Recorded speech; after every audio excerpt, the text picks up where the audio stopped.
Okay, I think we can start. Thank you everyone who joined us on time today. I'm pleased to introduce Mark Copeland, who's going to talk to us about selling to value analysis committees. Um, the questions, if you have any questions during the presentation, please write them in the chat and Mark will answer them at the end. But if you have something really urgent, we can stop him and ask him during the presentation. Thank you, Mark. You can go ahead. Thank you, Mia. And my name is Mark Copeland. I would tell anybody that's listening to this at the end. I'll have you can find me on LinkedIn.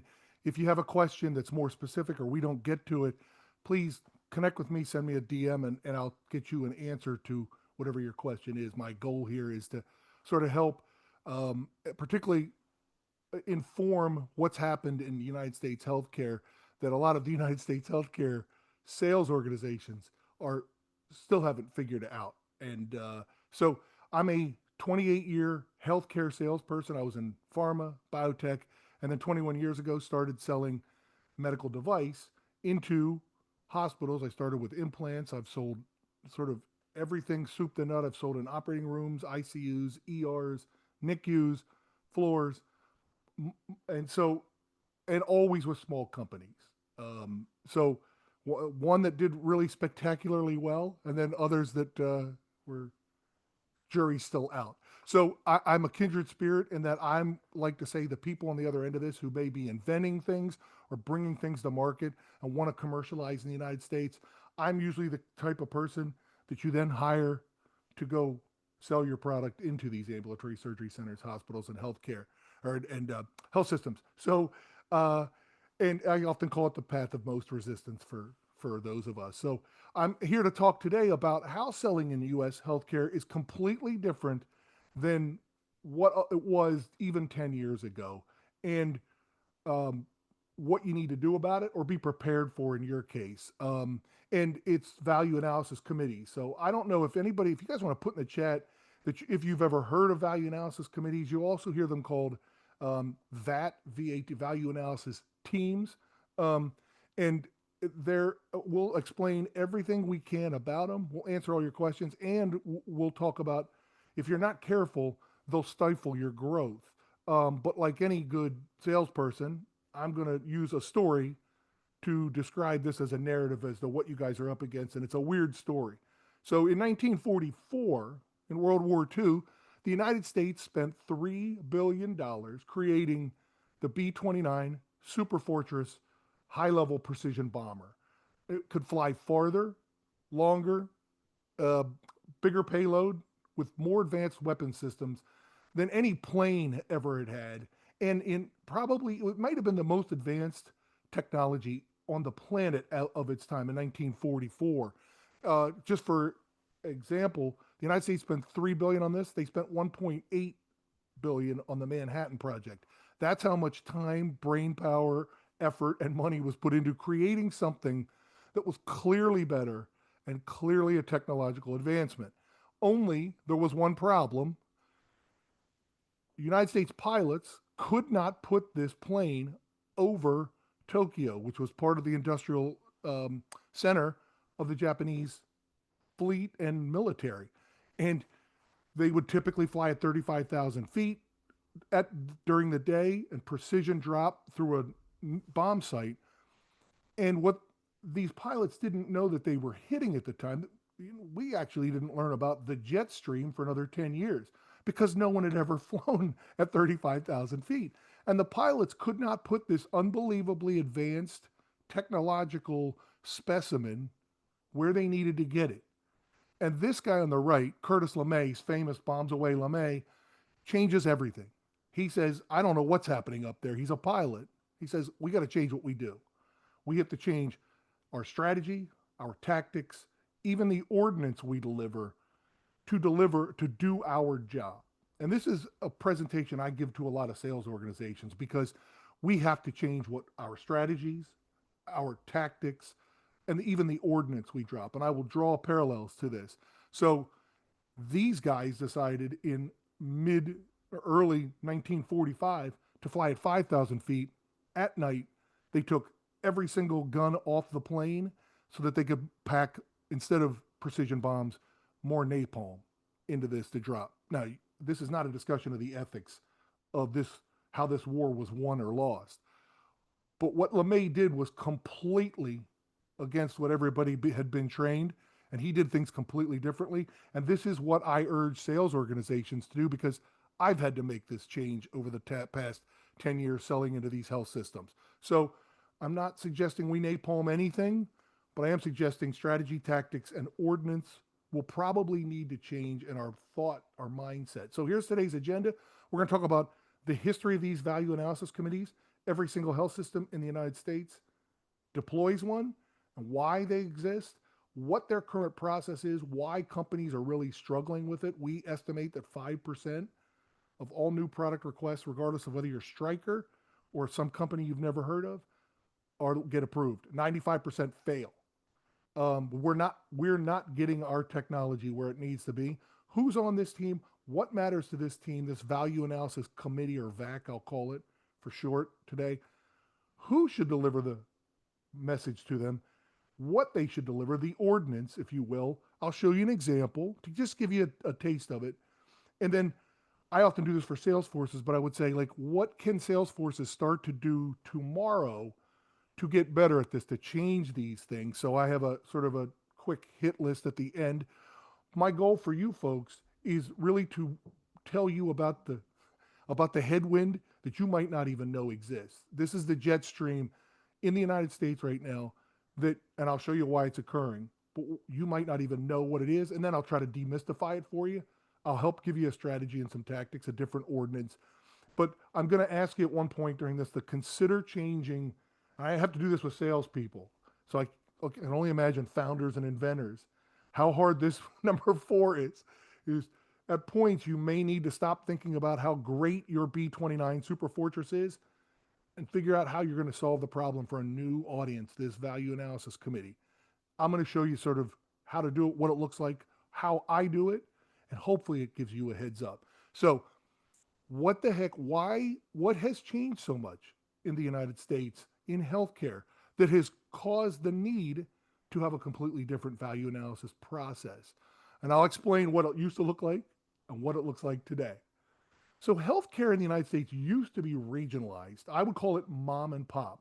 So I always joke, there was a hospital, Our Lady of No Air Conditioning Medical Center. You could call on that place and the doctors in it, and you kind of knew everybody. You knew everybody from the C-suite to materials managers and all the doctors and nurses within it.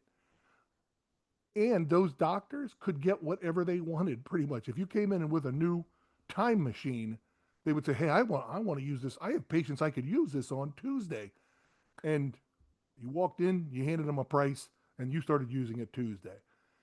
And sales organizations in the United States could work doctor by doctor, hospital by hospital, and almost predictably grow business if the product was good and the audience was appropriate, right? And you could predict this. This worked. This is what we did for about 15 of my 28 years in healthcare. And we knew what we needed to do. None of this is true today. Like, that is gone. The mom and pop and doctors getting whatever they want is gone. And I'm going to show you why. Hospitals over the past 15 years, but really hyper-focused the last 7 to 8 years, have become health systems. From 2000 until 2024, that 5-year window, there were on average 5 to 6 hospital into health system or health systems with other health systems mergers every month in the United States. So you think about that, that's probably on around 200 to 225 mergers that occurred in the United States over 5 years. Some of it was driven by financial stress of COVID, but it was happening previously. It just accelerated. So hospitals became health systems, and there are very few independent hospitals in the United States left anymore. They're very rare. At the meantime, doctors were becoming employees of these health systems. So in 2014, 1 in 4 doctors, regardless of the specialty, were employed by our health system. So 1 in 4. Fast forward to 2024, the last number that we've seen published is 77.4%. So somewhere between 3 out of 4 and 4 out of 5 doctors are employed by health systems. So if you think about it, where you're selling to has changed. It's gone from an independent to a system, and the people that used to have a lot of pull and got whatever they wanted certainly don't for at least two reasons. And, uh, and part of it is they now work for the man, right? So it's a lot harder to demand things and get whatever you want when you're now an employee of some place. And doctors will tell you this is what's happened. So I sort of gave you an overview of what's caused it. I want to give you a visual representation of what this would look like if we were a sales organization and we were selling your product. So here's my Our Lady of No Air Conditioning Medical Center, green, hospital, by itself, independent, 2015. They had a value analysis committee, but it was usually a doctor, a nurse, maybe somebody from supply chain, a business, a small group. If I were calling on that hospital, I kind of knew what those three people needed to see, and I'll show you how they did their decision process. And if you called me, I would say, hey, in 2010, we'd have this approved by Tuesday. Right now, it might take us 30 days, but I know what these folks need. You have it. We'll be doing cases in a month from now, whatever it was, right? Here's what it changed to over the past 6 or 7 years. Hospitals started to merge. Now, the VAC committee started to get bigger alongside it. So you would see maybe 3, 4 hospitals, still pretty local, same 2 or 3 people on the committee, but now you've added some more people, uh, some more interests. So risk management might be at the table, or legal, or revenue integrity. And I'm going to show you who's at the table. So you don't have to worry about who it is. But this is kind of what it looked like. So it looked like. So we were now calling on a small health system, but you still kind of knew the people, and you knew the same people were making the decisions. Here's what it looks like in 2025. So really, in 10 years, we've seen this hyper driven. Our Lady of No Air Conditioning is all the way over on the left. It's now part of Our Lady of No Air Conditioning health system. And there's 10 hospitals, 2 ambulatory surgery centers, and 1 VAC committee that's now represented by 20 to 30 people. And in often cases, they're in different cities, and in some cases, different states, right? So we've now gone from a little tiny, I could walk you in the door to a place and we could go meet everybody, to a large entity. I mean, it's become now a $3 billion, that health system across the bottom. Standard in the United States, 8 to 14 hospitals. This is not the big ones that are 20, 30, 40, 50 and more health hospitals. This at the bottom is a $3 billion annual entity. They're buying products. That's different than what it used to be. That's important. And I'm going to show you these committees that they have. They're made up of 80% administrators, because this is a big business now, right? And I used to joke that VAC committee that in the red at the bottom was sort of like the Vatican.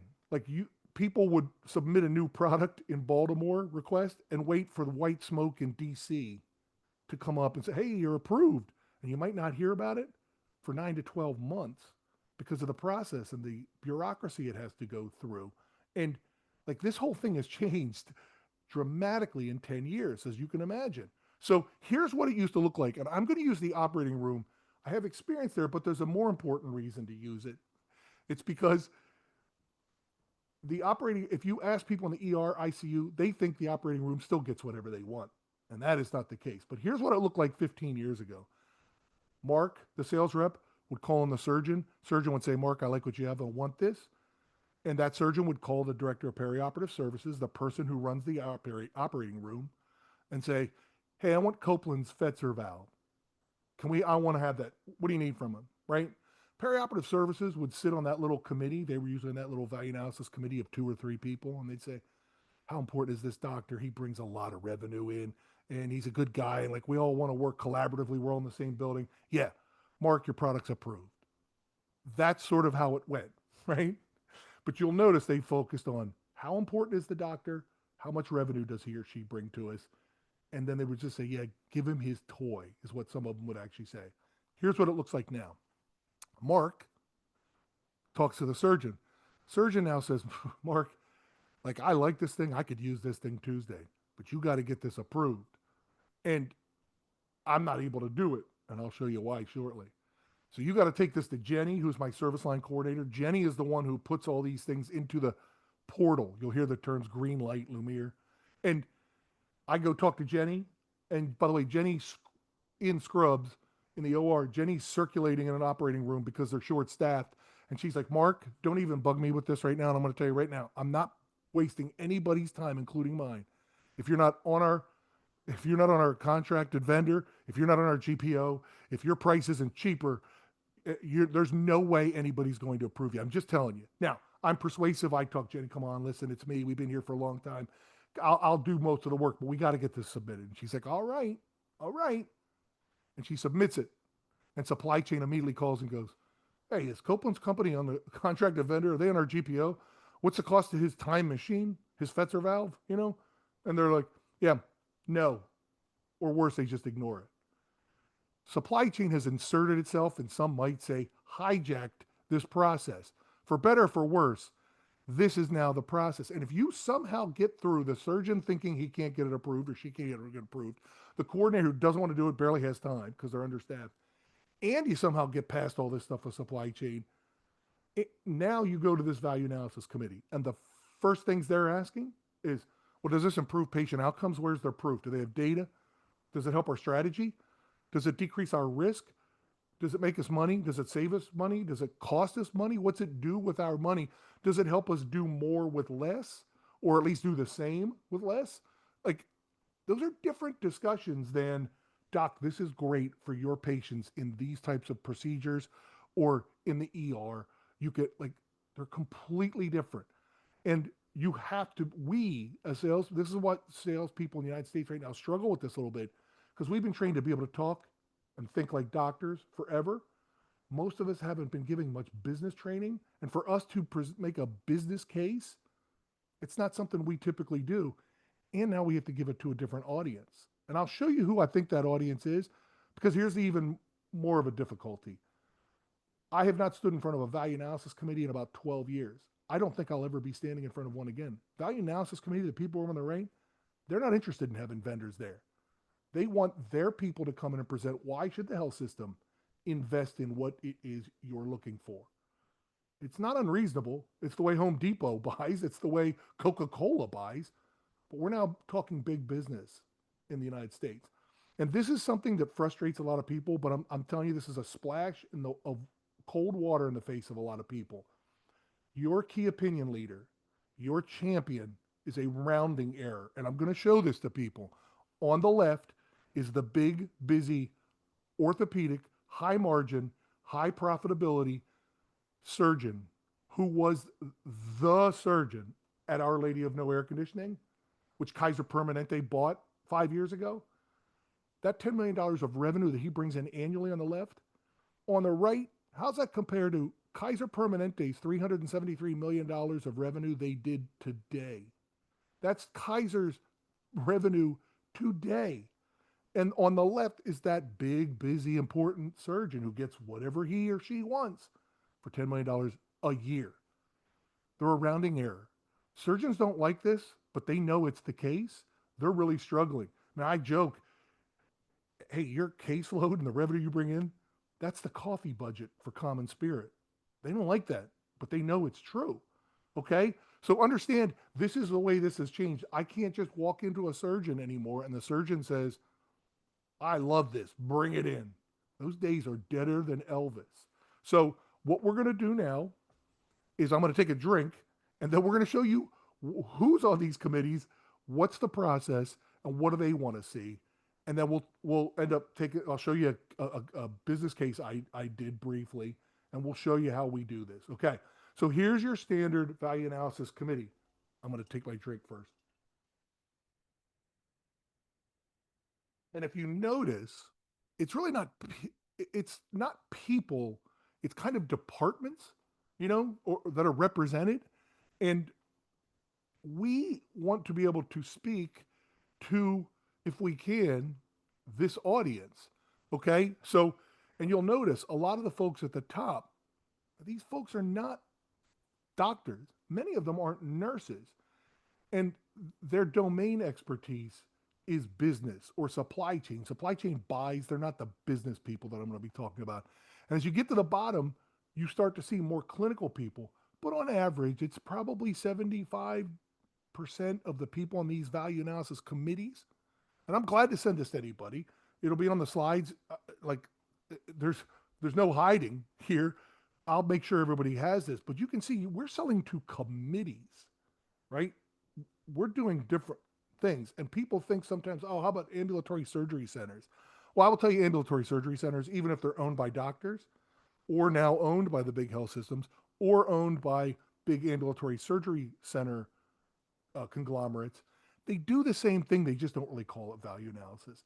And it's these are the folks that do it. The administrator is really the person I would call the business person, but there's a business manager sometimes, there's a director of nursing. You have to find these things out when you're in an ASC as to who does it, but understand they are doing value analysis and they're taking all those roles and responsibilities on the left that the health system does, and they're just squishing it down to 2 or 3 people. So you can still get an answer in ambulatory surgery centers, typically in the United States today, in 2 to 3 weeks, if you have everything buttoned up that they can make a decision, but it's still often no, right? So um, there's no escaping this. This is the big business of healthcare in the United States. So this is where I start to tell sales organizations, you know why patients should love your product, and you know why doctors and nurses should love it because you understand the clinical benefit.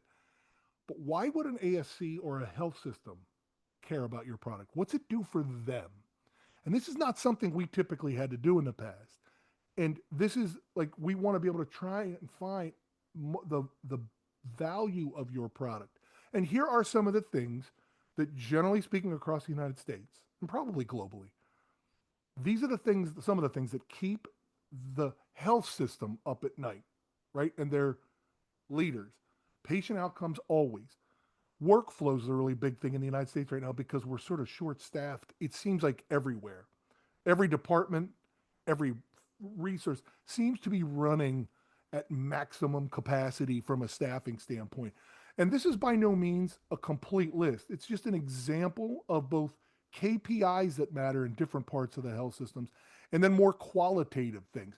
Like, for instance, length of stay. If you have a product that is better for a patient and the health system believes that it decreases their length of stay, that's very interesting to them. And doctors love it, but it's less important to them than it is the health system. But these are things we want to know about, right? They want to know in the operating room, first case on times, FCOTs. And there are products out there that help in different departments or that help intraoperatively, and they all have a benefit for first case on time starts. These are KPIs that outside of any operating room in the United States. So knowing what matters to the org helped you sell to the org. And these are just some of the things. And again, I'll make all of this readily available to anyone that wants it. I'm here to help. So in 2025, here's what we need to do. Remember, I talked about strategy, tactics, and ordinance.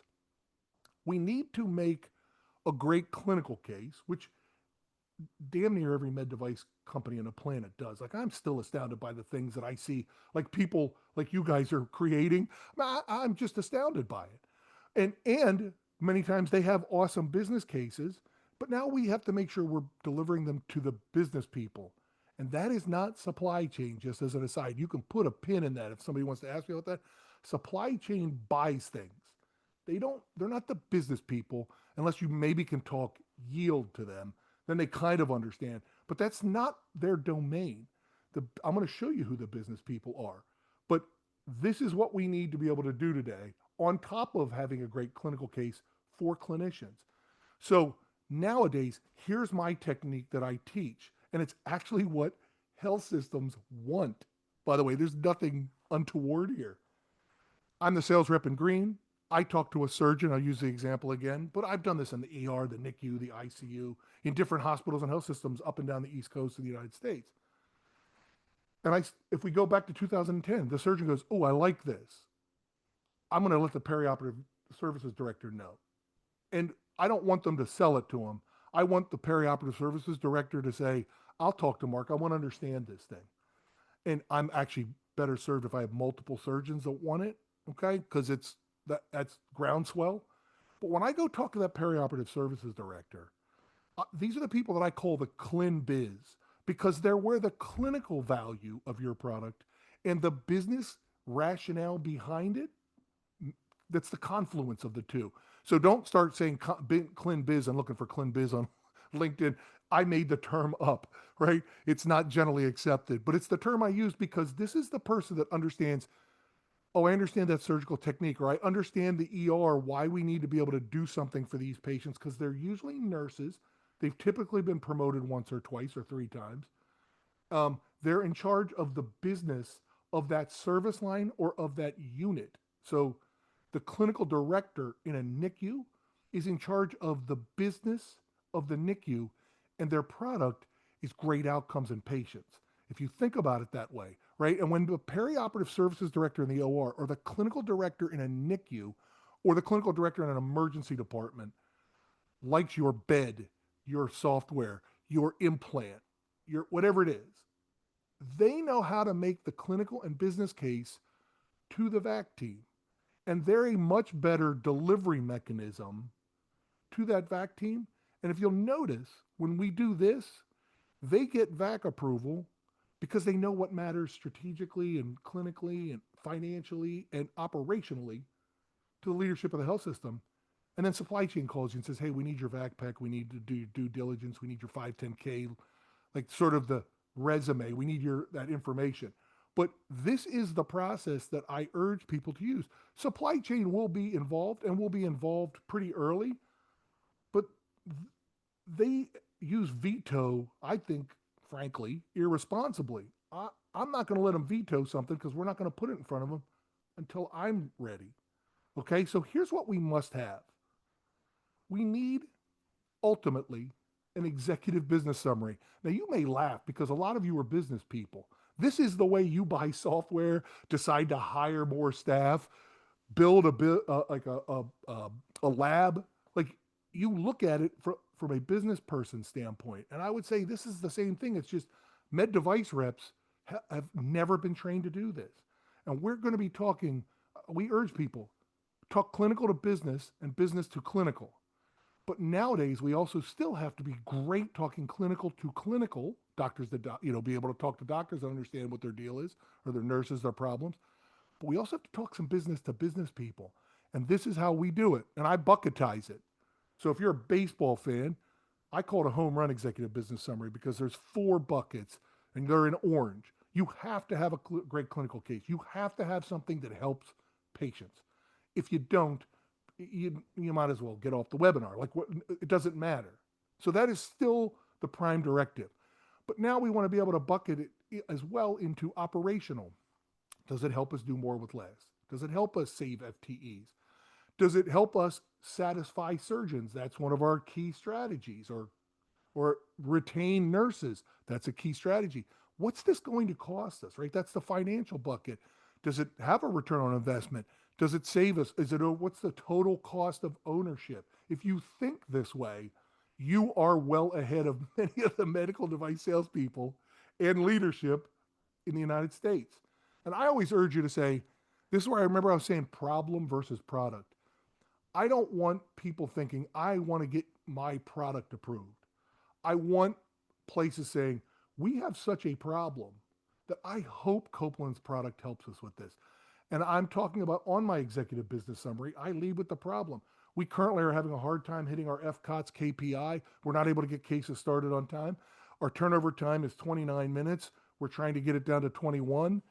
We believe an investment in Copeland's product, and I'll show you one here in a minute, might help us with that. And if he does, what do they get for it, right? It's logical, but the audience oftentimes doesn't understand the clinical, and they're not interested in how the heart valves work. Generally speaking, they assume the doctors who want it have already done that due diligence. What they want to know is, what are we using now? Can we replace something? Is this better for our patients? How do we know? Can we market this? Does it, a business, right? They do the same thing you do and then get to your solution. So I'm going to show you an example here that, and now that you know what it is, we're going to be remembering our audience. So here's an example of a product I sold for 10 years. I don't sell it anymore, so I have no bias here. But if you take a look on the right, the instrument, those boxes, those are aluminum boxes on the top, and you sterilize instruments in those, made by a great German company, Asculap. And if you put surgical instruments in those things and then put them in an autoclave, you will be able to use those instruments sterilized in an operating room anywhere between 2 and 6 hours. It depends on what's in the aluminum box, but it's not exactly very a sexy product, right? The aluminum box down on the right, lower right, the silver and blue, did the same exact thing to the highest standard in 20 to 25 minutes without cutting any corners, being compliant. So you can understand why places might be interested in taking an older process that took longer, but here's what it cost. The box down on the right cost 3 times as much as the box in the upper right hand corner. 3 times. And every time you use it, all these boxes, theirs, the one I sold, all have specific filters you have to put in them for steam to pass through. Our filters cost 20 times those of the box above. So if we went to supply chain's like, what are you talking about? We already have boxes that do this. Who cares? We're not paying 20 times what we're currently paying. But we didn't talk to supply chain. We went and solved the problem that the operating room had. And the operating room has multiple problems. Sterile processing department, SPD, has a really hard time keeping up. It's understaffed globally, but definitely in the United States. And orthopedic and spine vendor trays that come in and out and are used for cases are really, really difficult for operating rooms and sterile processing to manage. They're hard. They're the ones that take 5 and 6 hours in those boxes if you have them. They cause issues if you putting it in these wrappers, these that they put them in. It takes a long time and a lot of manpower to put them together. And what hospitals were seeing is they were seeing delays in the OR. Conservatively, they would see one a week. You delay an OR for an hour, that's $3,000. Most of these cases were being delayed 2 hours because there was a problem with them. Something wrong. That's a $6,000 meter ticking where they're not doing surgery on anybody. And that's bad for patients. It's also bad for the operating room's business. And they would lose on them. $624,000 is a low end estimate. That's once a week for 2 hours. Most places were a lot more commonly. I'm being conservative. To fix some of this, they knew, well, we at least got it. We have to fix a bunch of our processes. We're going to, no doubt, at least spend $200,000 on a bunch of instruments we hope we don't need, but that can help us when we have problems that cause these delays. They have an immediate use steam sterilization. It's a no-no according to the oversight committees. Their rates were around 7%. This is generally speaking. They were trying to get Joint Commission, the surveyors that come in and cite them and close them down in some cases, wanted it below 1%. So this is a KPI that every organization in the country was trying to do. And they were trying to increase the amount of surgeries they did in the same surgical time window. OR block utilization, it's called. They were running around 82%. They wanted to get higher, around 90%, but they could not do this because of the slow process and the delays that were coming up. So surgeons were getting very frustrated. I'd like to go see my kid's baseball game tonight, but I can't because we just delayed our case 2 hours, and I'm not getting out of here till 9 o'clock at night. Now, they may still be employees, but they are high-performing employees, and understand doctors still do matter. And we would come in and say, listen, here's what ours does. Your staff likes it. They're comfortable that it's safe for patients. But if you spend $45,000 the first year, you'll be able to buy enough boxes to handle all these problems. And then every year as you use them, you're going to probably spend around $25,000 to $30,000 a year. So a 5-year cost of ownership that was somewhere around $145,000 versus millions of dollars of delays and not having to buy the other instruments and hitting a KPI that they couldn't hit, a couple of them. And we would make this discussion with surgical services, not supply chain, the clin biz person or perioperative services. Each place a little bit different. But this is a simple business case. And many of you are probably sitting there going like, well, yeah, that was easy. It was. But if we did it the old fashioned way, or we did it the way the health system told us, which was doctor must request, go to supply chain. Supply chain would have said, you're not on our GPO. You're 20 times the cost.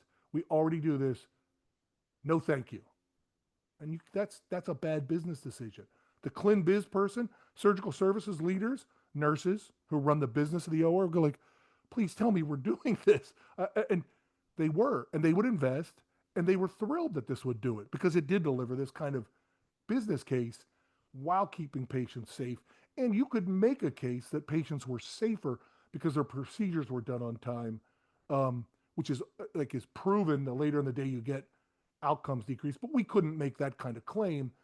Our product sterilized instruments. We didn't decrease surgical site infections. We didn't improve patient outcomes. But there's no reimbursement for this. This is an item they needed to run the business of the operating room. So here are my sales tips and then we'll be finishing up here, is don't do this. Don't go, doctor likes, we got to go into the portal and supply chain says, we never heard of this company. Who are these guys? What is this thing? No chance. Don't do this. Do this. And I tell them, clinical team on the left, then go up to the clinical leadership, the clin biz. And if you have a great clinical case and enough groundswell and a good business case presented in an executive business summary, at least with maybe a pro forma to show how you got your numbers or how the staff got their numbers, you will get approval. And you will get approval depending on the one I just showed you. We would get approved within 30 days. And we knew we were getting approved before they even requested it because we knew our business case was so good. And the surgical service would say, oh yeah, you're definitely getting approved. Can you set up an in-service in 45 days? We are going to be buying these and ready to go because it was that obvious to the right audience. So remember when I was saying the right ordinance, that's the business summary, to the right target, the right audience. It's the clin biz. And then supply chain calls you and says, okay, I need your parts. I need to put you through some due diligence. I need to make sure you're able to do business in the United States. I need your EIN numbers, all those types of things. But you're in because you have a great product, right? So I tell people, Chris Hanna has this unbelievably great quote, clinical success, and he's talking to companies like the ones on this audience. Clinical success means nothing. You could have a time machine, but if nobody's willing to buy it or they can't pay for it, you have no commercial viability. But I would say the same thing's the case in the health systems. You can have an awesome time machine, but if they don't understand, it's more understand what it brings to them and that audience that we talked about and what problem it solves for them accelerates the process. You're not going to get approved. But if you do, you'll get approved all the time. Like this is a competitive advantage. So I just tell people, and this is again my sales force, have a rock solid business case. You all undoubtedly do. And then salespeople need to call in the clin biz people, and they're not comfortable doing it. So I coach a lot of them. But they're getting there, and they will get there because they're going to have to. This is how we will end up getting your cool new technology into the hands of the surgeons and doctors and nurses that deserve them for the patients that they treat. This is how it will be done. I just happen to be an early signal that you guys are picking up on. So we want to make it easy for those clin biz people to make a decision, give them what they need to know, want to know, and help them solve a problem. And you will be amazed at how fast tracked your product is. So in conclusion, I would say we can hit some questions if there are. If anybody needs to get in touch with me, here's my contact information so that if we didn't answer your question or we don't answer it here, you will be able to get a hold of me and we'll answer it. So should I unshare, Mia? You can keep this slide. Does anyone have any questions for Mark? You can unmute yourself and ask directly.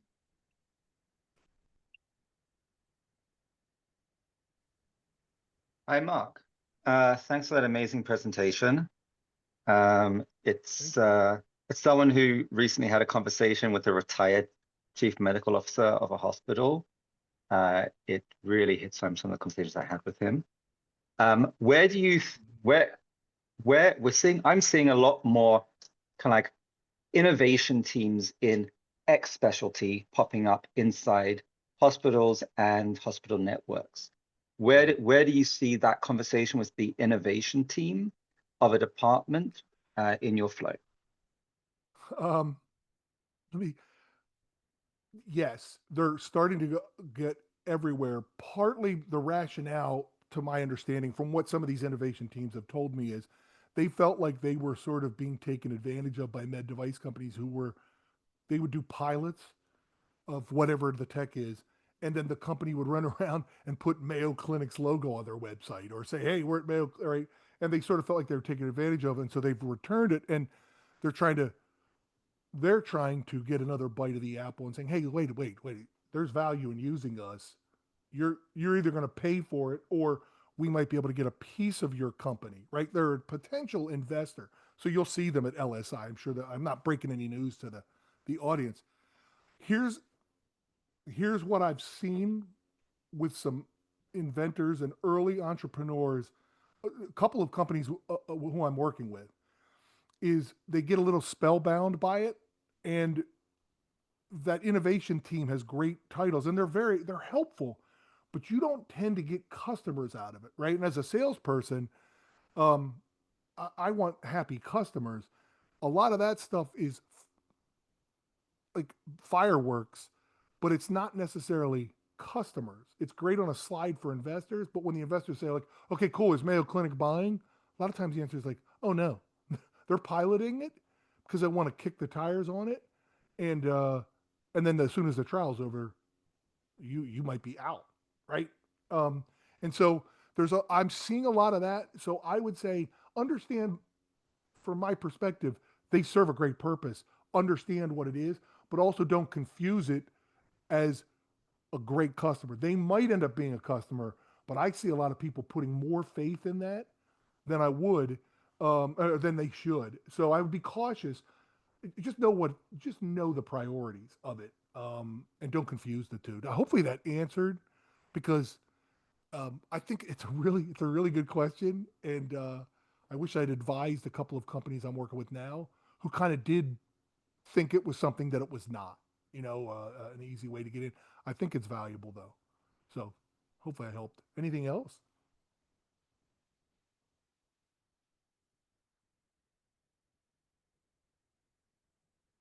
Mia, in the meantime, if a question doesn't pop up, I'll tell people the one I get asked most in these kinds of things, because maybe somebody has it but doesn't is uncomfortable asking it.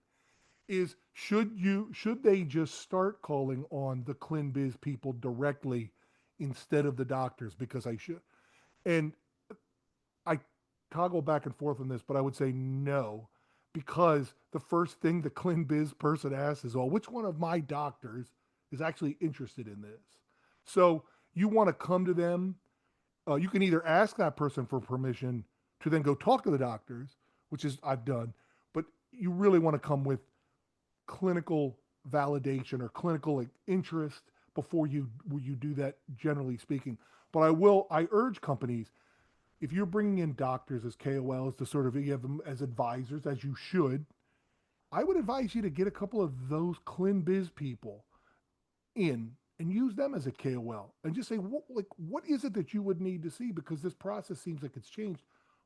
What do you want to see? What keeps you up at night? Do we help this? If so, how? How would we, if we said it a certain way, would you go, "Oh, that's interesting"? I would use them like the way you would some of the doctors. So I urge everybody, if you have 10 KOLs, make 8 of them doctors and bring 2 of the ClinBiz people in and just pick their brains. I have, it's invaluable. It's invaluable to knocking down the headwinds that are the jet stream that a lot of people are flying into. So hopefully that helps. What else? Any other questions there, Mia? Unless I don't see any questions in the chat, if anyone has another question for Mark really quickly. It's okay not to ask them. Mark, I'll give you another question then, if no one's asking questions. So you've spoken about getting your foot in the door, right, for that first sale. But what about after that first sale, ensuring that the hospital or hospital network stays a client with you past that first year? Well, I would say if your product's great and it solves the problem that they had, it should be pretty sticky. But you can now, theoretically, you've got a foothold in the health system, right? And it does become incrementally easier to go to the other hospitals in the Our Lady of No Air Conditioning health system and say, "Hey, these guys are using it. They're happy. you have some credibility. You can say, call them. They had this problem. They chose us to solve it. And maybe you have the problem too. But like keeping them as a customer, I mean, that's why you create great products. I mean, you might have to be in there from time to time. I'm not sure if I'm answering your question though. I shouldn't go farther downstream until I make sure I'm answering what you're describing. Is that what you were describing? Yeah, I mean, I've heard a lot of time people will sign, they'll sign on for like a purchase pilot phase. And I've spoken to some chief sales officers at a couple of medtech devices. And actually, for them, they found it easy to get the first sales in, but then struggled to get the usage they wanted, often in this kind of, device plus software model, in order for it to be kind of like justified as sustained sales or to get usage numbers high enough. That's a good question. Okay, Lisbon? we used to call that pull through, right? We'd get a product approved in a hospital at the time, and it would be approved for at least an initial indication of something because it clearly solved the problem in that.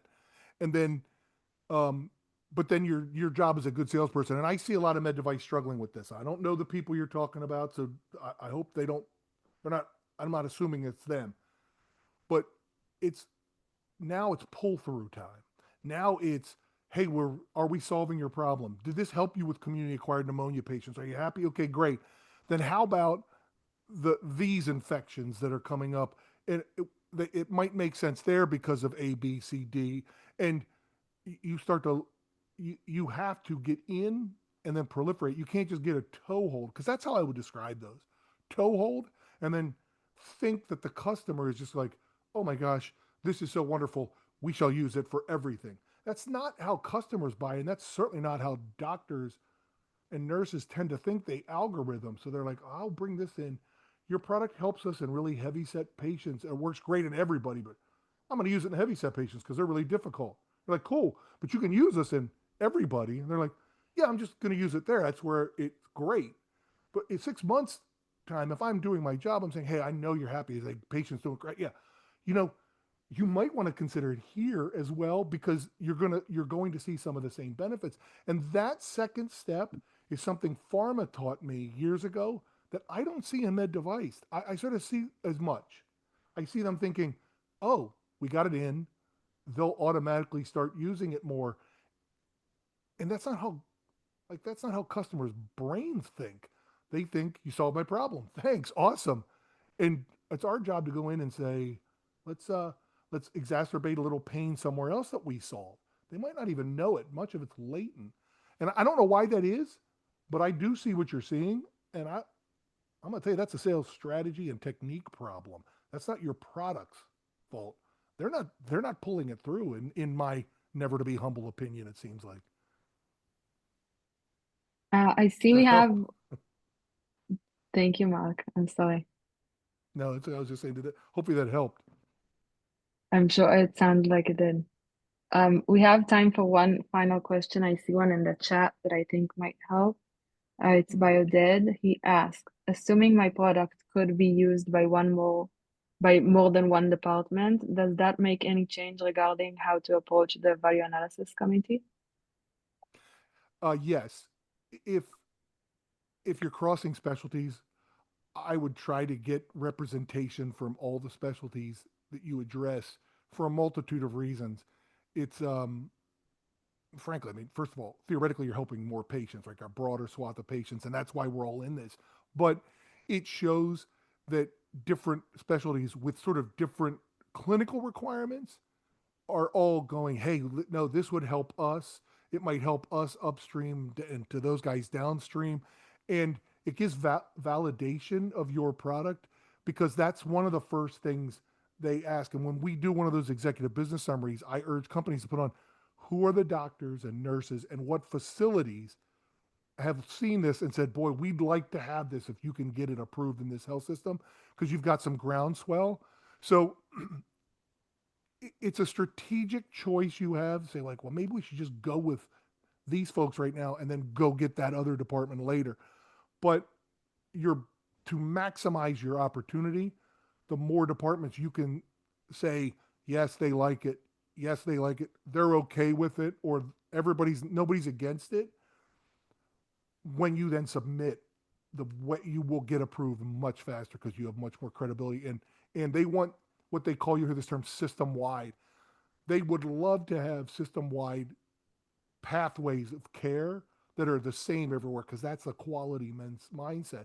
You might actually be able to help them with that by being able to cross specialties. So given my style, I would try to get a couple of departments involved before we went upstairs.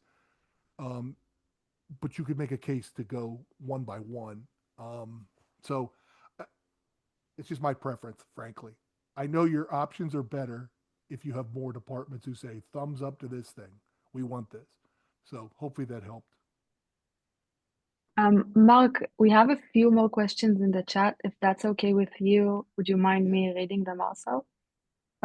Okay, we have a question from Rachel. She's asking, we see the following process, VAC, trial, VAC. How should this be managed? And how do we get additional info before the final decision? Who should we be in touch with? So was the question, I want to make sure I have it, was the question, it was about value analysis approval for an evaluation. Was that the first part of it? I'll explain. Yes. Sounds like it. Oh. Yeah, so what we see is first we get a value analysis committee to approve a trial. Then the product goes to trial within the facility, and then it goes back to VAC, but we're not involved at that point anymore. Right, and you're often not involved in the first part of it either. But yes, we see that as well. It all depends, right? On some things you need an evaluation, or they're going to want an evaluation, and approval of your evaluation does not mean you're going to have approval, once the evaluation's over. So I tell companies, and we've done this a bunch of times, is think very carefully about what you want to evaluate during the evaluation. I'll give you an example. We sold a disposable laryngoscope long before people were switching to them in operating rooms. And we knew our light was better than what they were using. And we knew a couple of other things. So during our evaluation, we would ask the doctors, how do you compare this light to what you currently use? And they were like, oh my gosh, it's way better. But we would track it so that at the end of the evaluation, we could say, here's what we were evaluating. Here's the results. And then they would go, oh, this evaluation, this test drive looked pretty good. Maybe we should buy the car. But you do have to go back for it. But it's a step in the right direction, but you're not approved. So yeah, you're going to need that. And you're not going to get much feedback, if any, from VAC. That's why if you can have your clin biz person, that powerful nurse that runs the business, they're at the meetings. They can make them. They represent the product. They're the ones telling them, I want this approved because this is good for our patients and my business. And here's what we evaluate. Here's why, right? So if you think of it that way, as the old doctor being there and saying whatever they want, I think of these people, they're the new champion in healthcare now. And I would be in their hip pocket, making sure they have what they need. So yeah, it's part of the process. Yeah, you can't just walk into a hospital anymore. By the way, you will be thrown out of hospitals by security if you come in and try to do a free trial. Say, well, I'm just giving it to them for free. What's the big deal? Risk, quality. They will throw you out on your ear and you will never get a chance. You cannot do that. You have to go through this process. But I would control my eval. I would tell them, here's how health systems evaluate our product versus what they're using. Because they'll say to you, we want 6 months for free. We need a staff person to sit here every single day, 7 days a week. I'm like, what are you talking about? I mean, you want to own how the evaluation goes, and you want to tell them how people evaluate you. They may still squeeze you a little bit, but you need to own that conversation if you can. So yeah, it's a whole different process these days.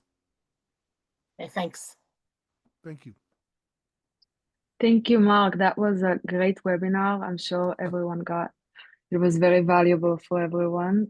We will share the recording on our website if anyone wants to see it again. and feel free to contact Mark. Thank you so much. It was great.